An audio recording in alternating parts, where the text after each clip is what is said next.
had like stomach ache, but now I'm feeling better. Probably I ate too much there in Vallarta. How was the trip? Tell me. Did you have a good time? Was great, teacher. Yeah, I stayed in Vallarta for 7 days. 4 days in a hotel, and the other 3 days. Well, I have one uncle who lives there in Vallarta, so uh, the other 3 days I was in his house, and was great. Sure, was great. I think the last time you went there, you met some cousins from the US and you were able to chat with them, or from Canada, I think. Yeah, from Canada. Yeah, actually, this last time I was with one client of my uncle. My uncle works in like time sharing and all stuff. You know that they sell like yeah, time sharing in the hotels, and he works in Maribel. Do you know that Oh, hotel? yeah, yeah, of course, I remember that clearly. I think we arrived in that place, your family and mine, long time ago, like what, maybe 15 years ago, probably. I think you were little. I think we arrived in this hotel long time ago. Is that Yeah, in it? the Maribel. Yeah, right? Yeah. Yeah, I think so. But Very good well, memories. yeah, Maribel now has two more hotels, and the hotel where I stayed it was literally next to the first Maribel, the Maribel Emotions. That's the name of the hotel. It was great. I was telling you that. Well, my uncle works in time sharing, and I was with the family that he sold one one membership. I don't know how can I call it, Membership, yeah. and and yeah, and they were from England, and I was with them the like almost all the time that I was in the hotel, and it was great. I was chatting with well with the sir. Probably the sir has 60 years old, his wife and his children, and was great. Was great. Very nice. I'm feeling like more comfortable to speak with people who their first language is English. Very nice. I'm sure you were, and very nice. Well, those are great experiences. You Yeah, managed to share ideas, customs, other maybe other ideologies, different aspects, life events. Yeah, it's fantastic. Congratulations, Mickey. I'm very happy for that. thank you very much, teacher. Yeah, thank you. And you? How are Yeah, you? it was great. The many things have been positive. I am managing to recover a building that has been under legal struggle. I still don't recover it, but I got a very important document yesterday from the what is called sanitary jurisdiction, which is a government department based on health. When you want to write the deeds for a building in the way of a condominium, you need to have lots of regulations. One of them is a sanitary regulation. And that is because of the succession of my grandmother. When she died, she left a building for my dad, for my uncle, and for another uncle, for three people. One of them already died. He was single, and so I am his heir. Thank God, and he considered me his testament, his will. And the other uncle sold his estate to this uncle. So Mm, in reality, it's three portions of four should belong to me, and the other one belongs to my dad. So it's a technical issue on legalities, right? Who should have what? It's like you want to cut a pie, and you mm-hmm. cut it in four parts, and the other person cuts it in three parts, and you say, but it should be cut in four. No, it should be cut in three. Yeah, of course. Just a technical issue.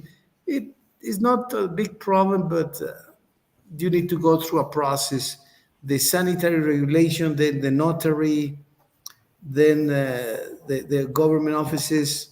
So it's complex and tedious, and it's a long process. But I think I gave I achieved a great step. Yesterday, I got this document. That was a good news. Perfect, teacher. Yeah, Good and on luck. the sad news, yeah, thank you, Mickey. On the sad news, a great lady just passed away yesterday. She was an Italian lady. Mm. that we loved very much. But well, it's part of life, right? Yeah. She was sick and she was Well, older? yeah, at 94, imagine 94 years old. 94. 94, yeah. Hmm. I mean, she had everything. I imagine. But well, as you mentioned, it's part of the of life. Part of life, yeah. Yeah. Um, a picture that will make you understand how she was. When I first met her, she was like 70, 70, I think 70. And Mm. she had just broken her ribs because she fell off a stairs. So she had a bandage on the belly and Mm-hmm. obviously on the ribs, and she had a plaster on the arm, and she was sitting on a wheelchair. This wheelchair, the son, which already passed away, he had cancer, passed away. But at that time, 20 years ago, he was alive. They had a van, and they had what is called a trattoria, an Italian trattoria. And so they put a ramp on the truck, on the van, Mm-hmm. and with a wheelchair, they push the nonna, they push her so that she could go up and go to the restaurant to help them cook because she wanted. Wow. She wanted to contribute Yeah. at 70 with the broken ribs and a wheelchair. She was dedicated then. Yeah, yeah, that was an amazing lady. And she had lots of great stories, lots of great stories. One of the stories that she had was that they had a business in Italy. It was a lathe business. A lathe is a torno, numerical control lathe with Mm. automatic control. They had a factory, and the control was from Siemens, actually from Germany. Mm. And they built them and exported them to Sudan, to Tunis, and African countries. And the company went to bankruptcy, and they had to flee Italy. They had to run away, and they said, "Well, our 25-year business broke, so we need to go emigrate." And they found an opportunity in Mexico. Wow. Somebody gave them $400, and they came to Mexico. But the problem was that a person in Italy violated the seals. When there is a business that is closed, they Mm-hmm. put seals, right? Sellos, so that you cannot open the. This happened like 40 years ago or more, maybe 45 years ago. Somebody broke the seals and entered and stole machinery and papers and all that. So they called them from the embassy. They say, "Well, Mr. and Mrs., you need to come to Italy and explain what happened here." They said, "No, we're not coming back." "Well, no, yes, you're coming back. You need to explain." "No, we're not coming back."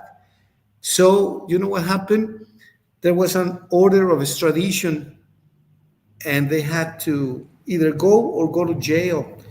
So they decided, they denied to go, they didn't refuse to go. Mm-hmm. And the man, the husband, and the son, one of the two sons, had to go to jail.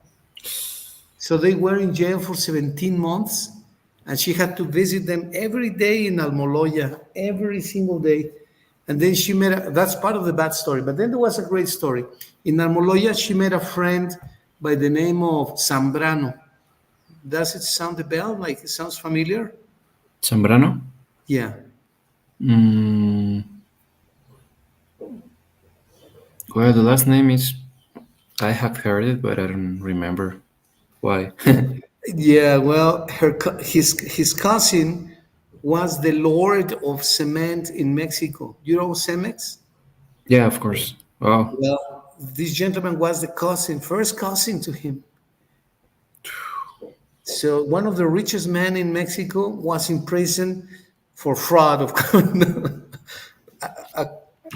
And well, they became friends, good friends. And they came out of prison with a difference of 2 or 3 weeks.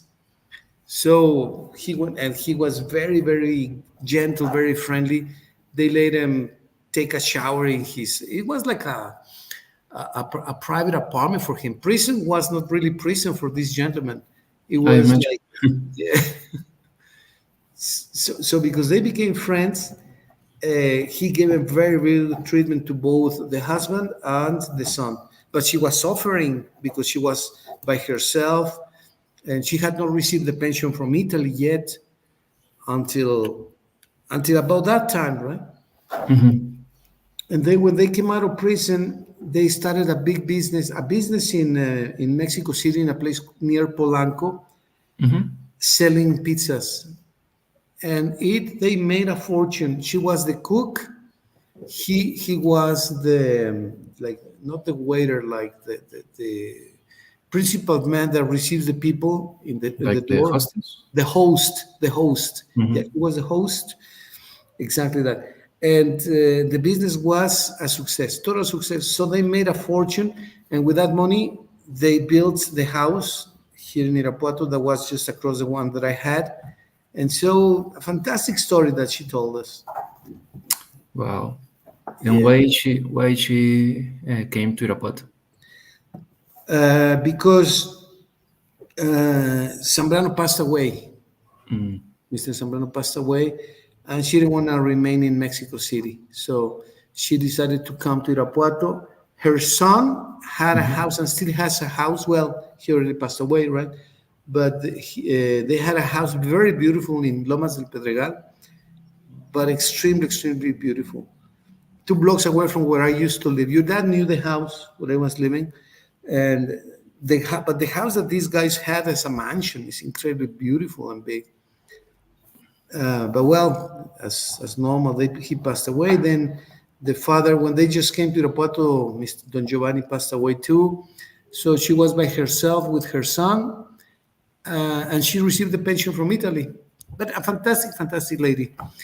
So the legacy, and she has a great story, really story. I was planning to write a book about her life, but I never did really. Great, great lady. Yeah, it seems that she had an interesting life. That type of lives that are like for a movie. Exactly, exactly right. Yeah. Yeah, exactly Wow. right. But well, 90, 90, 93, 96. How many? 94. 94. Wow. She had a long life. Yeah, yeah, yeah, yeah, and very fruitful. And she helped lots of people. She became friends with ambassadors. She was a close friend to the ambassador of Italy in Mexico, and she great, great stories. Even with the chief of the Secret Service in Italy, who gave him a safe conduct to come to Mexico.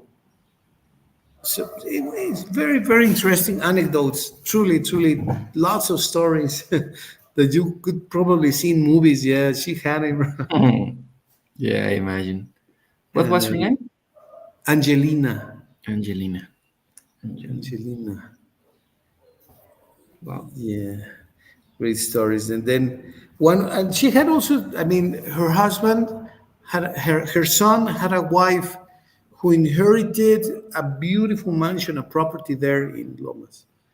Also a very juicy pension and a house and a van, and she became very wealthy. And she suffered because in the tombstone,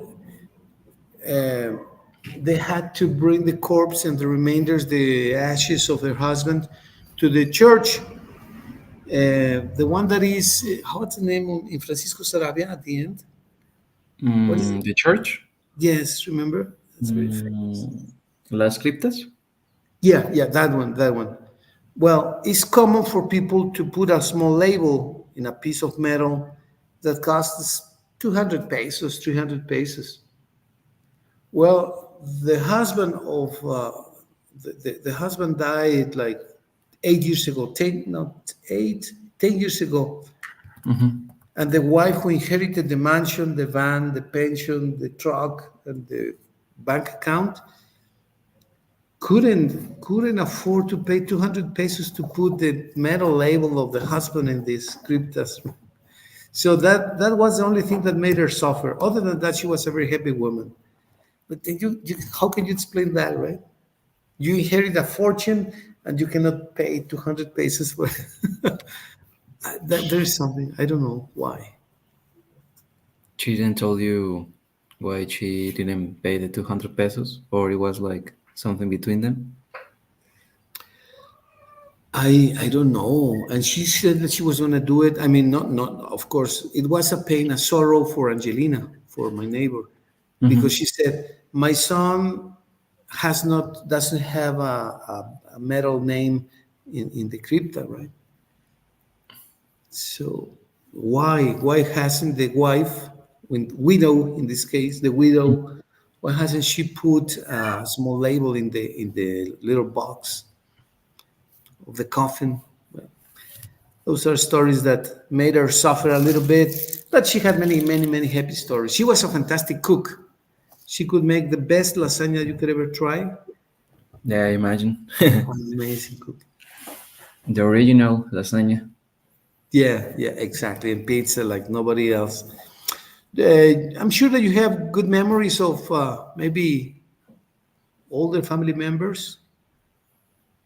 Mm, all family members of my dad's side, or from.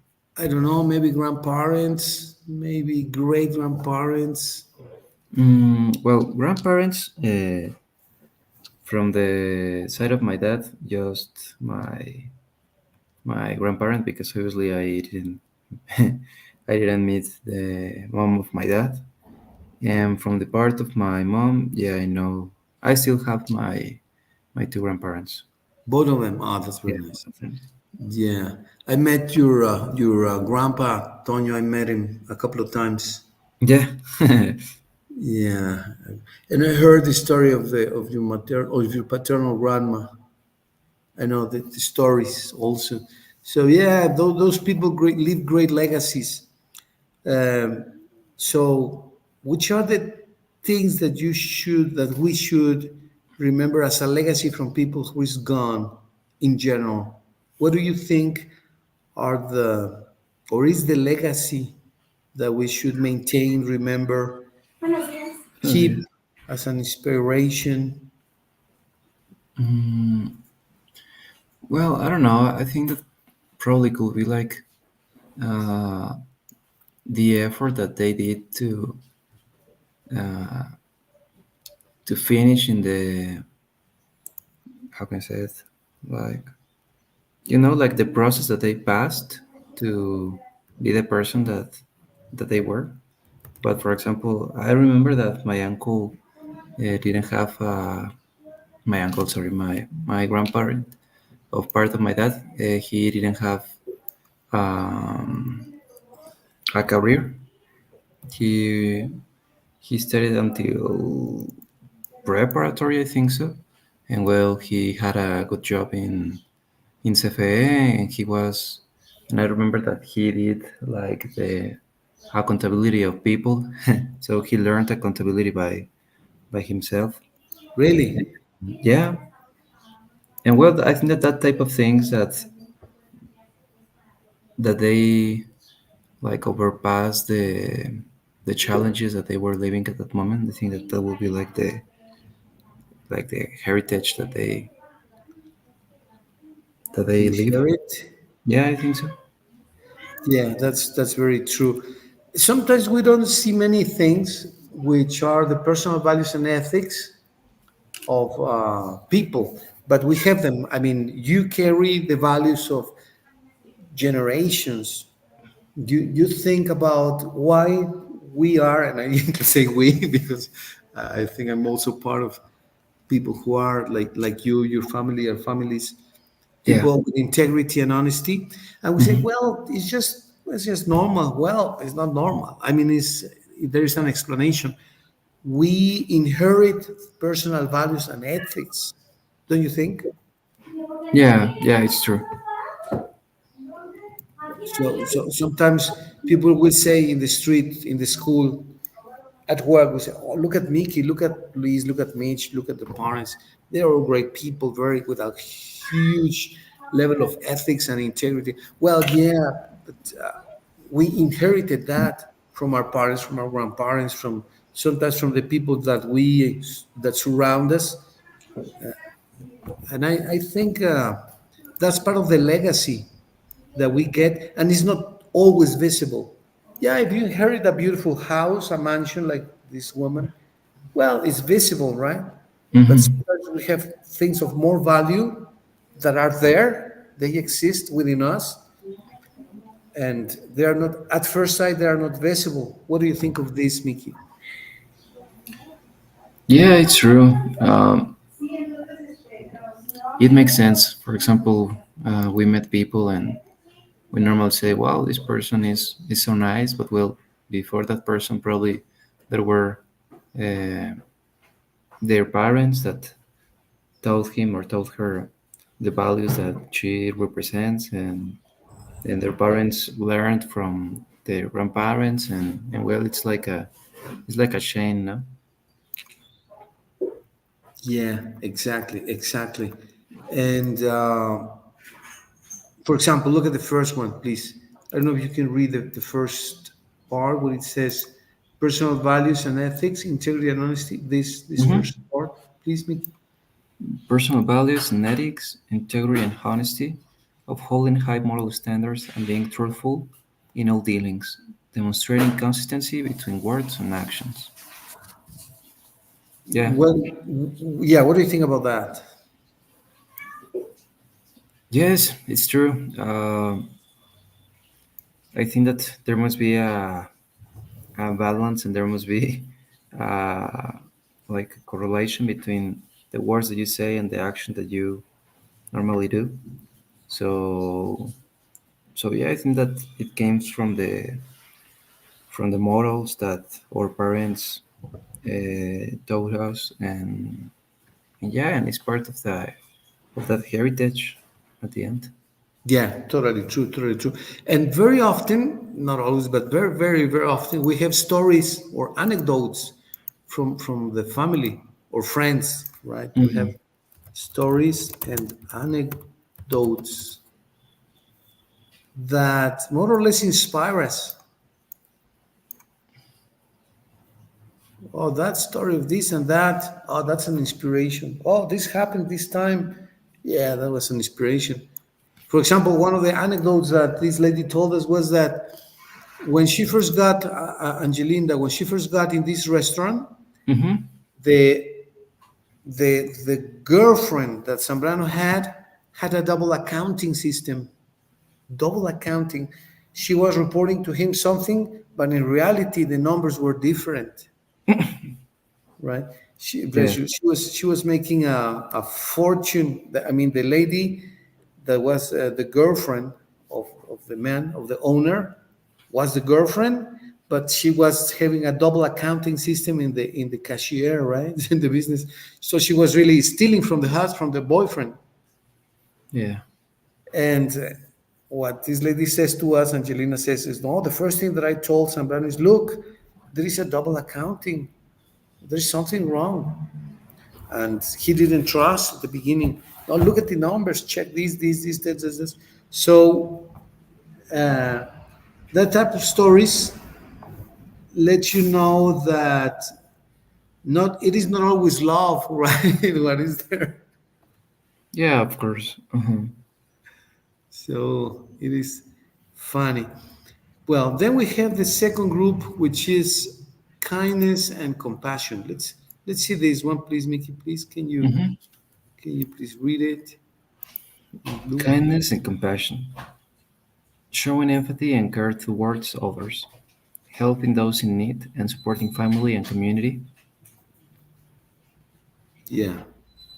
Why do you think this is a good value in a family or in friends? Why is this important to help family and the community?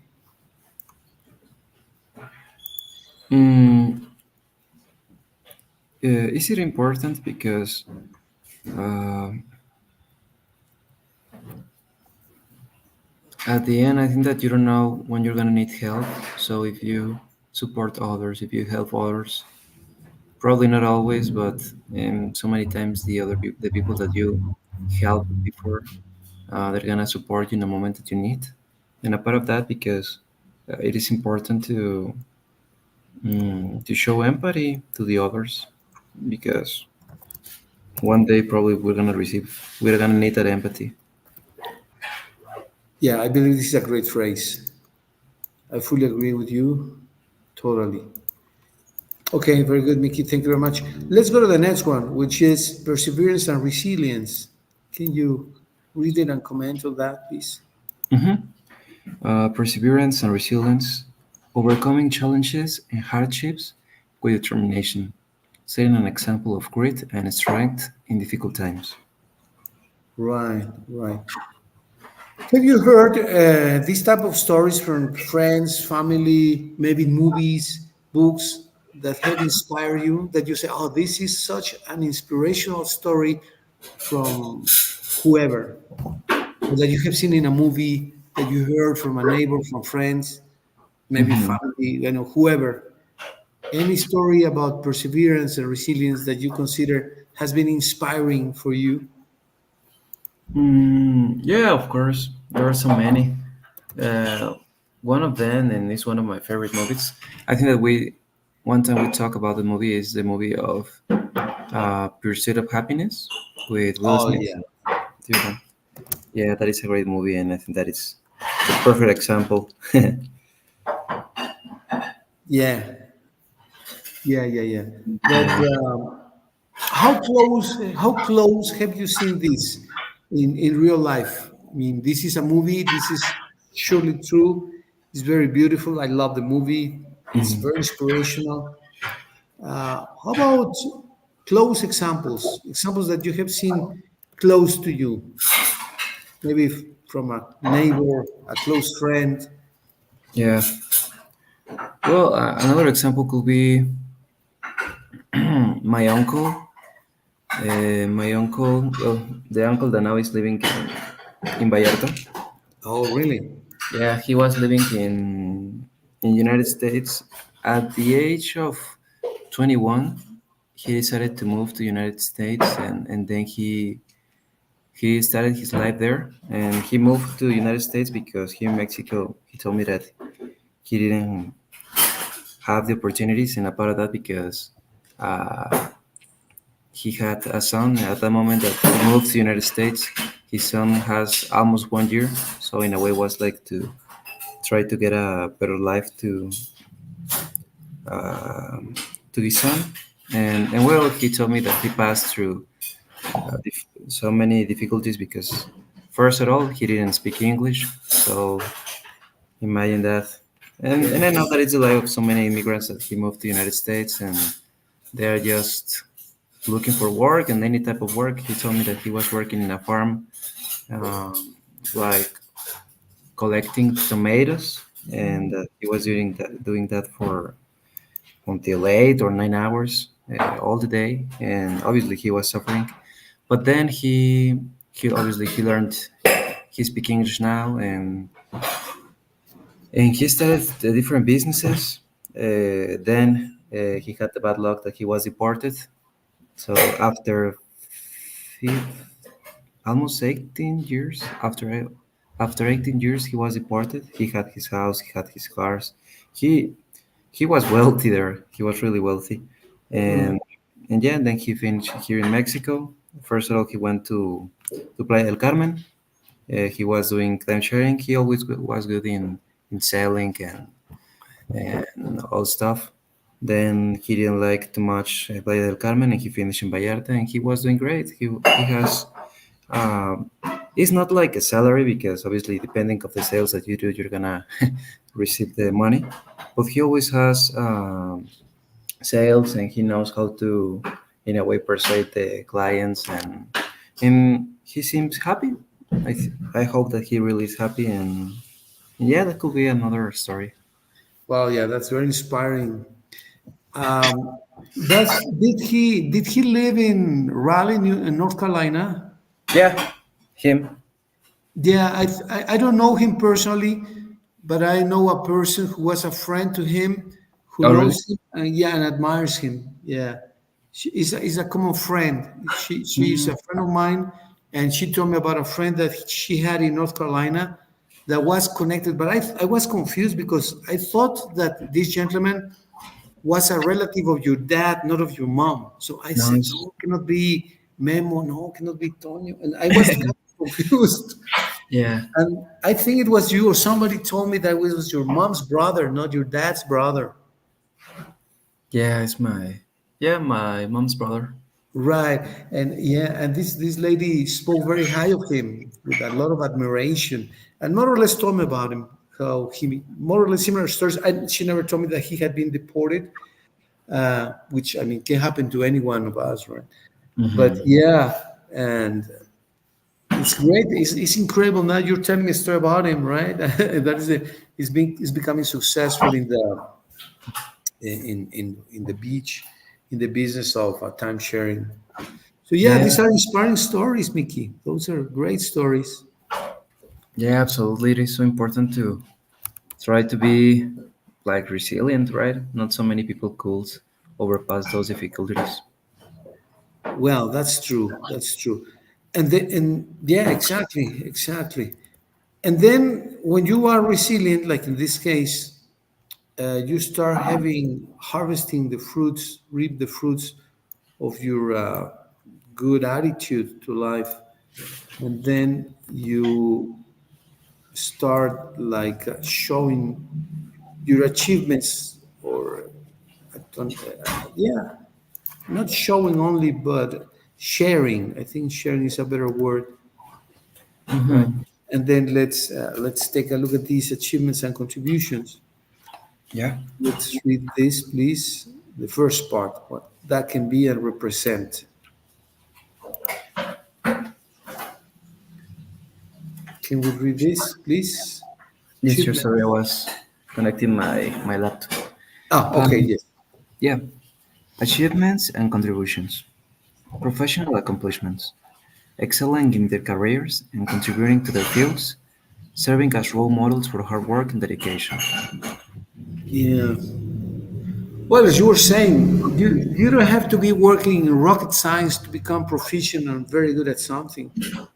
I mean, collecting tomatoes, that's very meritorious. And it's sometimes you hit the ground. And in life, some people maybe, I mean, surely some close people to you will tell you, I hit the ground, ground zero, and then from there I went up. In my case, the when I hit the ground, I think one of the moments, like 2 or 3 times in my life, is when I quit a job, and then I became a member of OXO, the FEMSA group, and I started to sell them squashes. So I was going to the ranches on the way to Cuchicuato to pick up boxes of. No, I didn't pick them up. I paid the farmer to pick them up and sell them to me. I put them I wrapped them in a box and took them to Leon to FEMSA to the deposit to the depot of FEMSA of Oxo. It was a very hard work. It was not very profitable. And I says, what am I doing? I studied engineering in a good school. I have my master's. I went to the US and I'm here picking up, collecting, not collecting, yeah, collecting, buying squashes to sell for a penny to the OXXO. I said, wow, this is not life. But it helps you. You hit the ground and you say, oh man, how can this be so difficult? And I deserve better, right? You start having second thoughts. You say, I deserve better. Well, yeah, but the reality is that you are here, right? Yeah, of course. And that is impactful, but also it gives you motivation, like this guy Will Smith in the Pursuit of Happiness, right? Yeah, it's a great movie.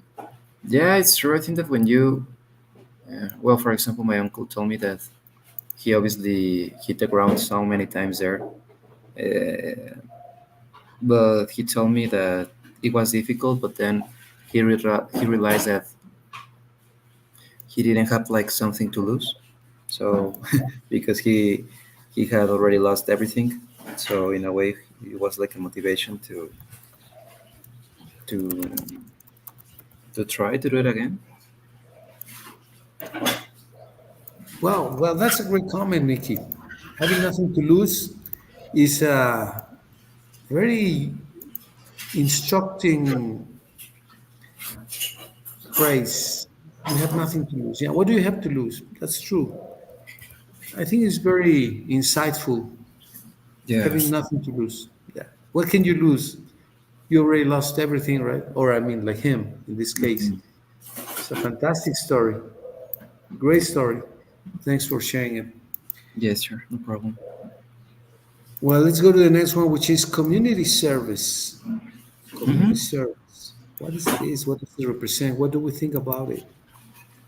Community service, volunteering time and resources to improve the community, leading or participating in charitable activities and organizations. Yeah. What have you seen as far as charitable activities? What have you seen? Mm,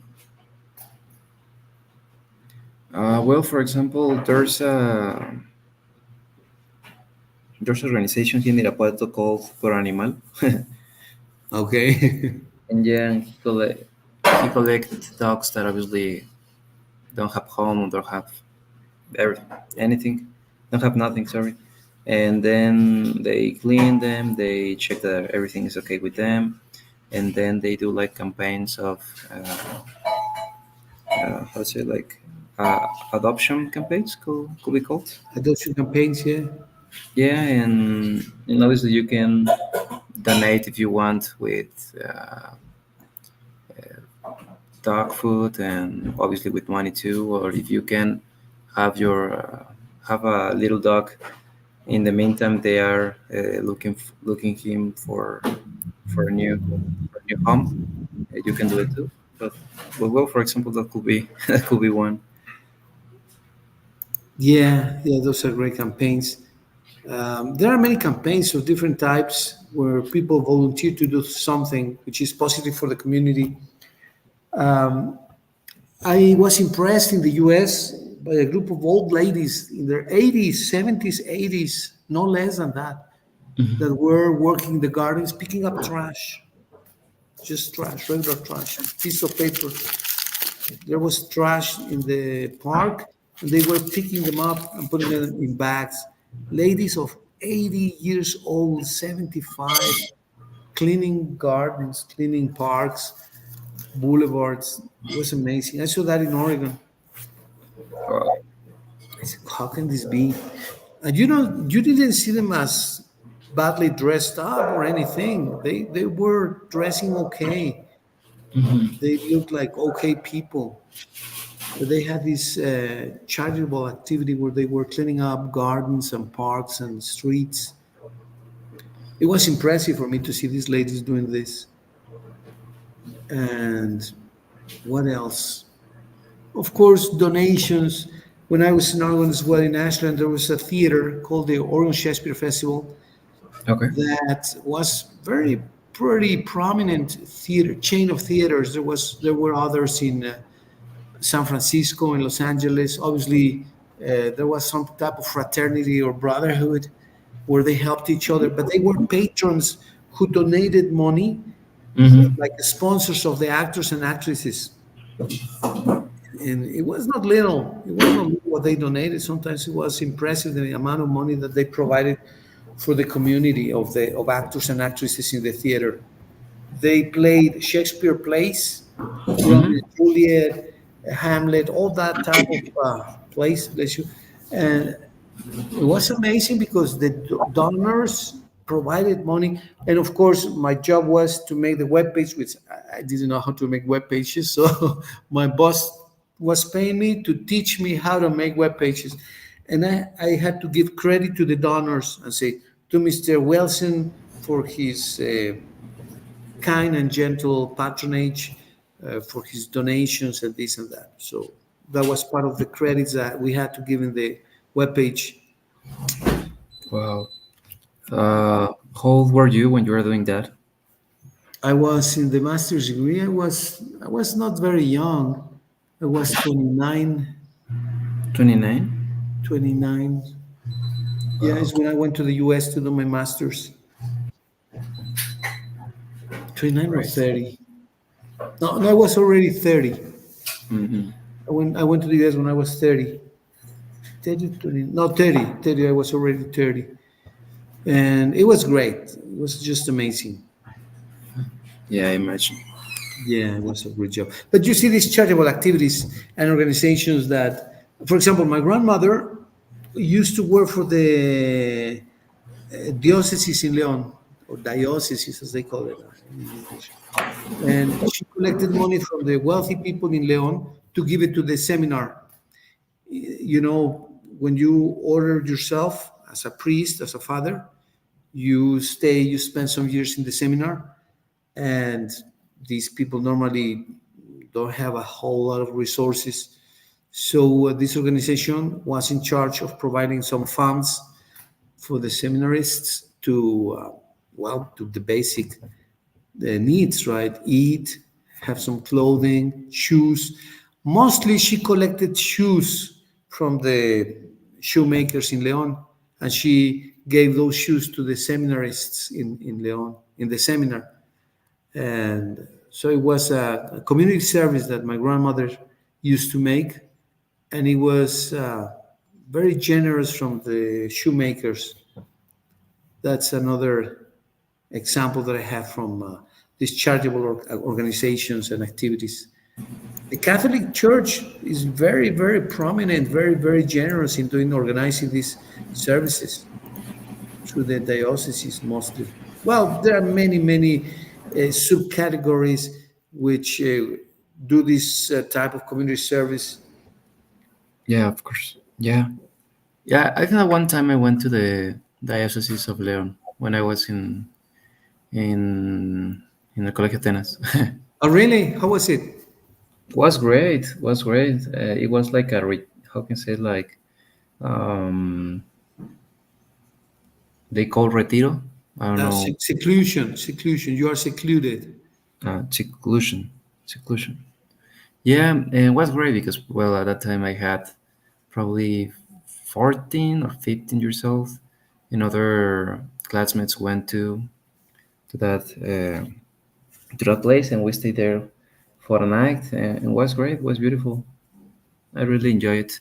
It was like if you were interested uh, to be a priest and you can study there and all stuff. It was great, to be honest. I thought about it when I was there, but then they told me you just see your mom one time per week, and it's on Sundays from 9 to 5. Then you need to come back. And it was like, ah, no, it is not for me. Yeah. Yeah, because well, you need to dedicate all your life to, in this case, to God. So it's interesting and really respectful.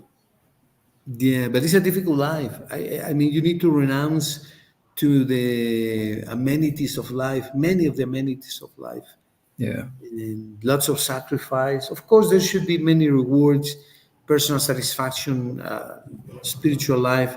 But Hmm. yeah, you need to give up many, many other things, and I don't know.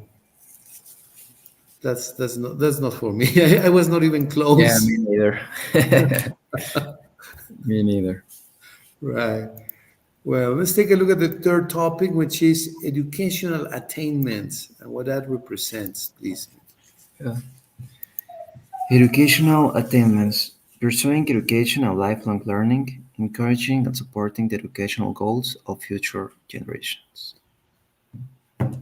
Yeah. Well, look at this. Look at this. Your grandpa, the same as my grandpa. My grandpa didn't finish. I think he left primary school or secondary school. Yeah, junior high school when he was in first grade, because he became an orphan. His father died, the father of my grandfather, so he had to go to work in a mine,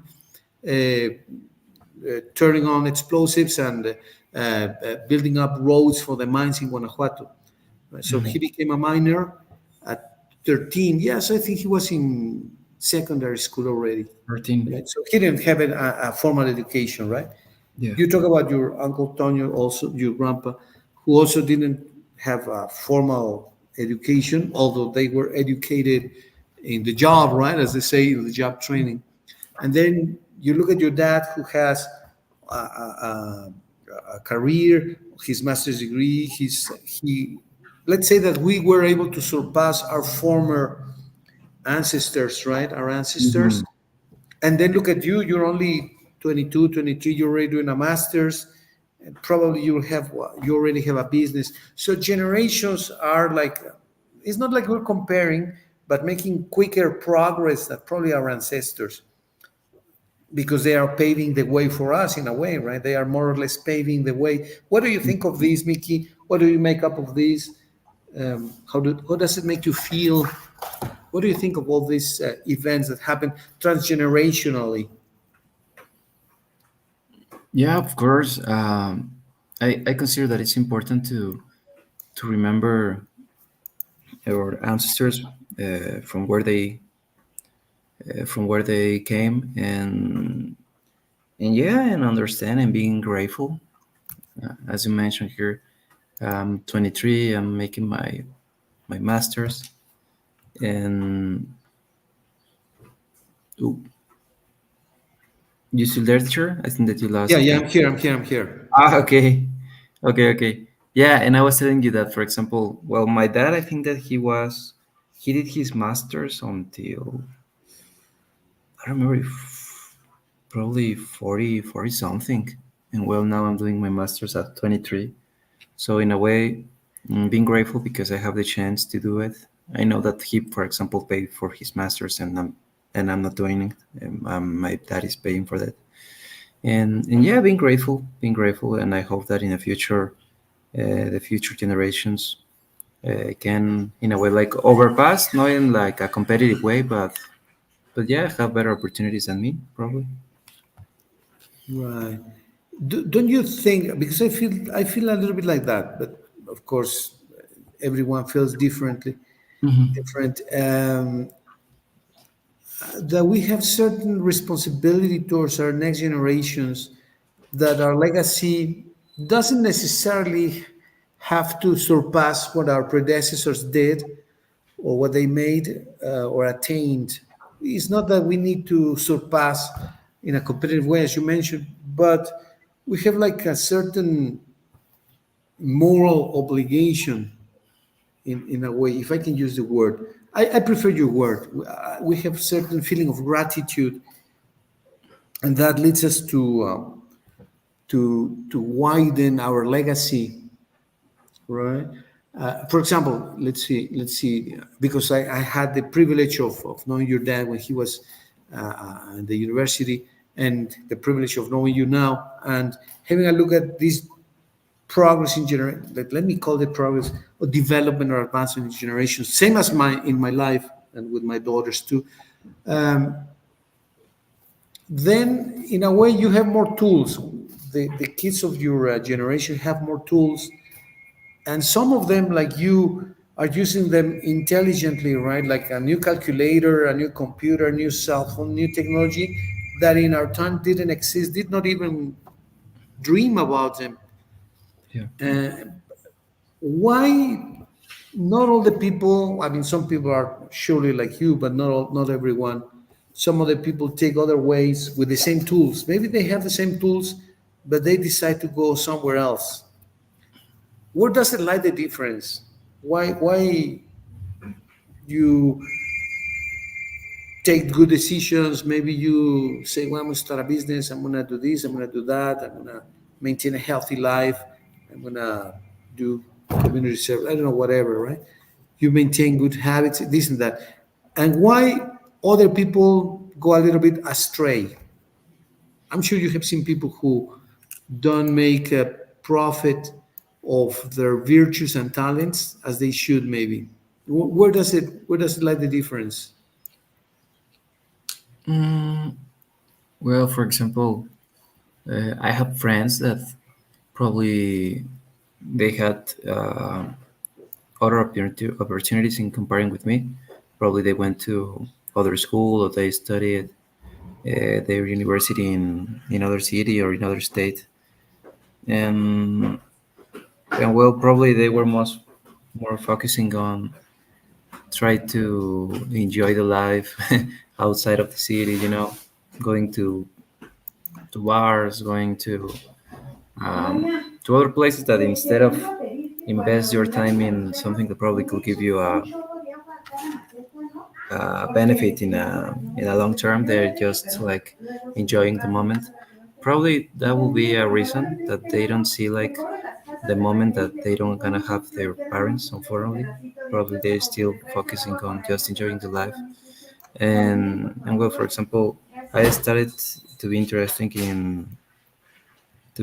in business and all stuff because in a way I think that mm, I need to take advantage of my age, of my energy, of my time, because I don't know in the future if it's gonna be possible or not. So that's why I'm doing it like that.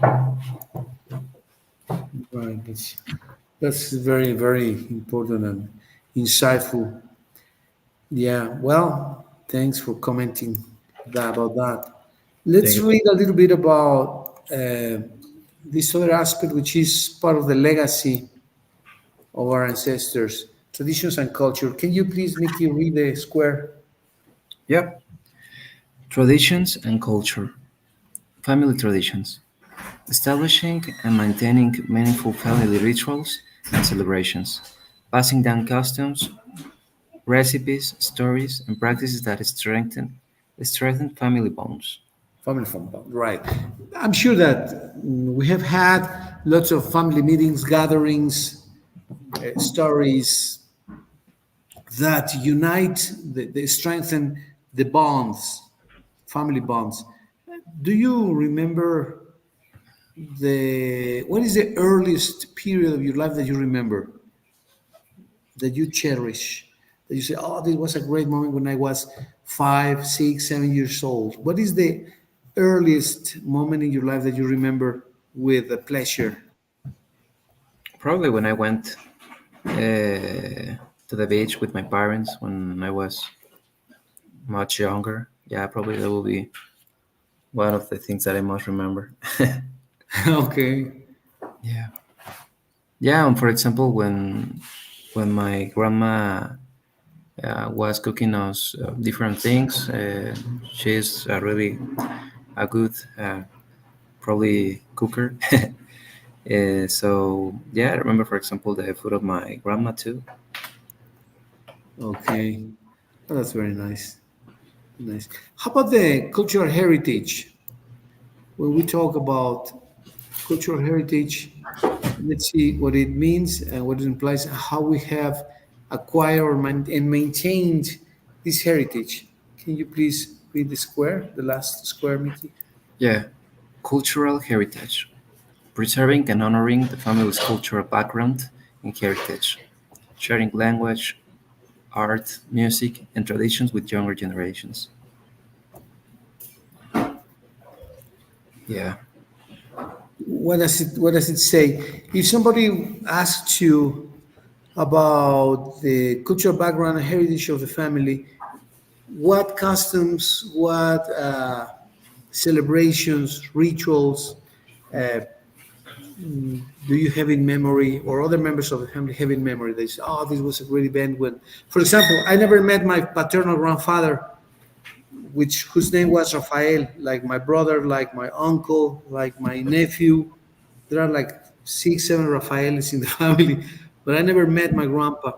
And they said that during his birthday, which was October the 24th, they used to have a huge dinner gathering with all the family members, uncles, aunts, cousins, brothers, sisters, daughters, sons. It was a gathering like 25, 30 people, and they had all types of dishes. It was a huge party, but I never met him, so I was never there, right? I was yeah. 6 months old when he passed away. What about the family memories that you recall? Family memories. Well, there's so many. For example, the music. Uh, my grandma has a good taste in music, and I think that one of the different types of music that she normally listens, I listen to, probably for the same reason that probably that music remembers in a way like remembers my grandma, and yeah, and obviously I take the taste to listen to that type of music. For example, instrumental music and all stuff. I think that was for her. For example, that or uh, what else? Mm, my grandma has a big love to Guanajuato City. Actually, she studied there, and in a way, when I went to Guanajuato, and I passed, for example, for the normal school, in Okay. Guanajuato, she was studying there. Obviously, I remember all the that memories that she told me when she was there, and in a way, I like Guanajuato for probably the now that I'm thinking for the things that she told me about Guanajuato and how she was happy there.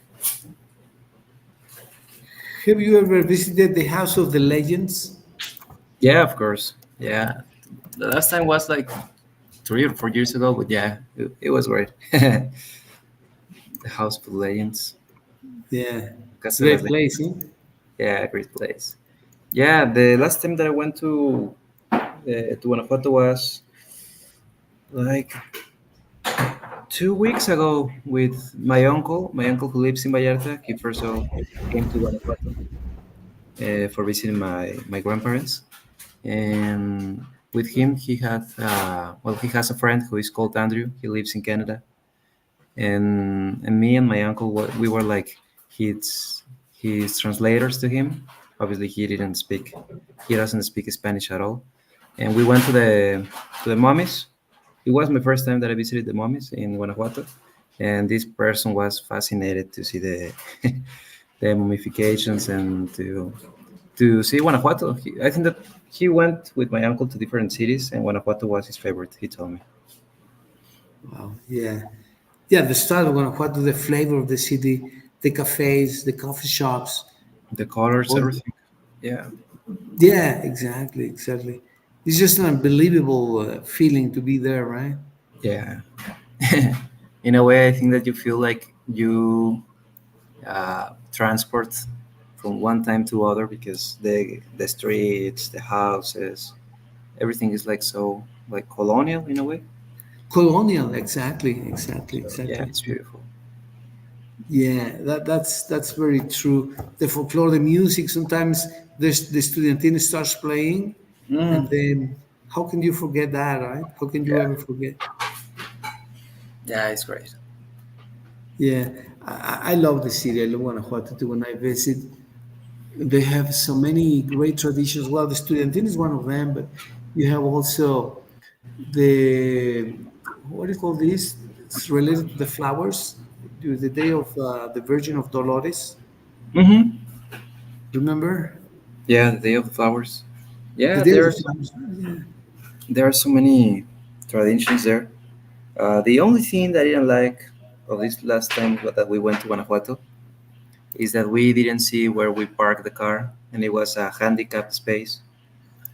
So when we came to the car, it was the transit officer there, and it was like, "Oh my God, we haven't seen it."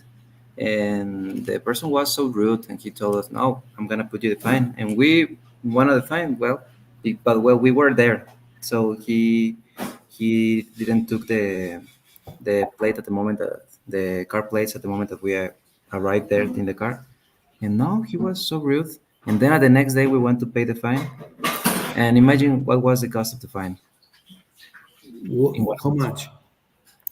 Yeah, well, it's supposed that it was like a some pavement, but the original price was of 9,000, and at the end was of 5,800 pesos.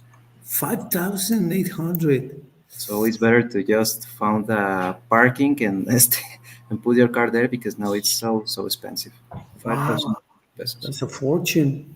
Yeah, we were really angry because obviously the transit officers will know the price of the fine, and we were there. So, but well, that was the only thing that I didn't like of my last time in Guanajuato. Yeah, well, that's a little black bean in the rice, huh? As Mm-hmm. usual. Yeah. But well, that's how it goes sometimes. Yeah. Well, that's how it is sometimes. But yeah, these traditions.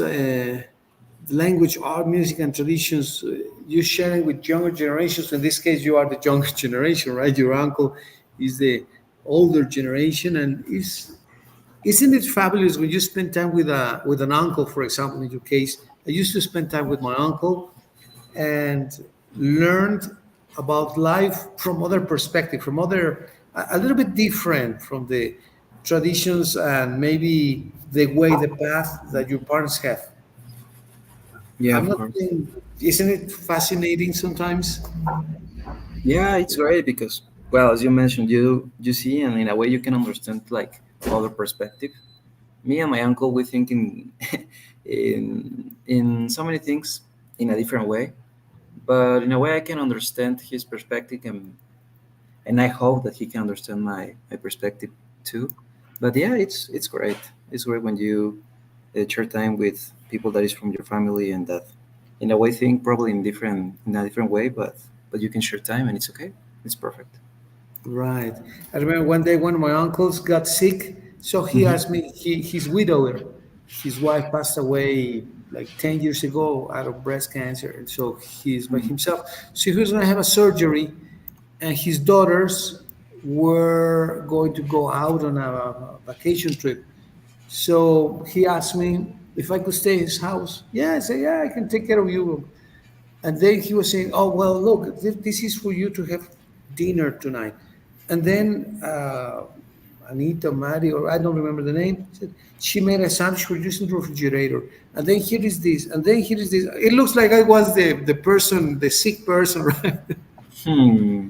He was taking more care of me than me from him. I said to him, "Oh, uncle, listen, I came here to help you. It looks like it's the other way around, right? That you Yeah. want to take care Yeah. of me." I was Great. laughing about that. But yeah, it's funny situations. Yeah, Well, believe it absolutely. or not, we've been talking about family things for an hour, Mickey. Wow, it was fast. Yeah, it was fast. It's amazing the all the things that family involves, right? All the great things, Yeah, what it produces, how they inspire us. Yeah, absolutely. and maybe, well, yeah, great topics, Mickey, as usual. Well, I hadn't seen you for a while. It's good you're back, and glad that you had a great time over there. Thank you, teacher. Yeah, now I'm back. Well, we're gonna go to Ixtapa then. Okay, Next awesome, Saturday. fantastic. Yeah, it's vacations time. But I can have the class if we can recover now. Well, not recover because I know that it's now different the way in how we are managing the classes. But let me know at what time or what day you can have the other class to cover the two classes of this week. All right. Yeah, yeah, of course, of course. Tomorrow is Thursday. No, tomorrow's Wednesday. No, Tomorrow Thursday. is Thursday. Yeah, Thursday. Thursday. Well, listen, maybe tomorrow morning. At the same time or at what time, teacher? Yeah, 8:30, I think. Yeah, What do you teacher. think? It's 8:30? perfect. Yes? Yeah, thank you Okay. very much. Well, see you tomorrow then, Mickey. Take care. Say hello to the family and see you tomorrow. You too, teacher. Take care and enjoy your day. You too. Goodbye, Mickey. Bye bye. Bye. Take Bye. care. See you.